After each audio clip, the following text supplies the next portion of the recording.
விஜயதசமி அன்னைக்கு காலையில் ஏடு பிரித்த உடனே பாப்பா ஸ்லேட்டை கொடுத்து எழுத சொன்னேன். நல்லா பிள்ளைய எழுதிட்டா. சரி நோட்லேயே எழுதுமானதுக்கு மாட்டேன் அப்படின்னா. நாங்களாம் சின்ன பிள்ளையில் இருக்கும்போது எழுதினா தான் தோசை தருவேன்னு சொல்லுவா. ஆச்சி தெரியுமா, நீ ஏதாவது எழுதினா தான் உனக்கு தருவேன் அப்படின்னு சொன்னதுக்கப்புறம் ஏபிசிடி எழுதுனா ரிவர்ஸில் அரபிக்கில் எழுதுகிற மாதிரி. சரி ஏதோ ஒன்று நீ எழுதுனா சரிதான் அப்படின்னு சொல்லியாச்சு.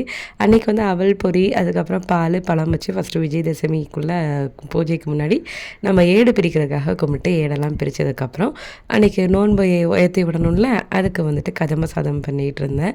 எப்பொழுதுமே வந்துட்டு விரதத்தை முடிக்கிறது, அதாவது நோயேற்றி விடுறதுக்கு வந்துட்டு கதம்ப சாதம் வச்சு கும்பிட்றது தான் வழக்கம். ஸோ அந்த மாதிரி அன்றைக்கி வந்து பால் பாயாசம், கதம்ப சாதம், அப்புறம் வந்து மசால் வடை எல்லாம் வச்சு சாமியெல்லாம் கும்பிட்டு மனசுக்கு ஒரு பக்கம் விரதம் முடியுதுன்னு கஷ்டமாக இருந்தாலும் அதனால் எந்த வித தடையும் இல்லாமல் நல்லபடியாக முடிச்சு கொடுத்ததுக்கு நன்றின்னு சொல்லிவிட்டு அந்த அன்னைக்கு காப்பு கயிறுமே கழட்டியாச்சு.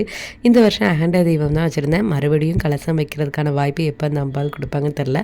அது வரைக்கும் வெயிட் பண்ணியிருக்கணும். தாம்பலம் பிரித்து பாப்பா கையில் கொடுத்தோன்னே செம ஹாப்பி ஆகிட்டா. உங்களுக்கு எப்படி போயிருந்தது?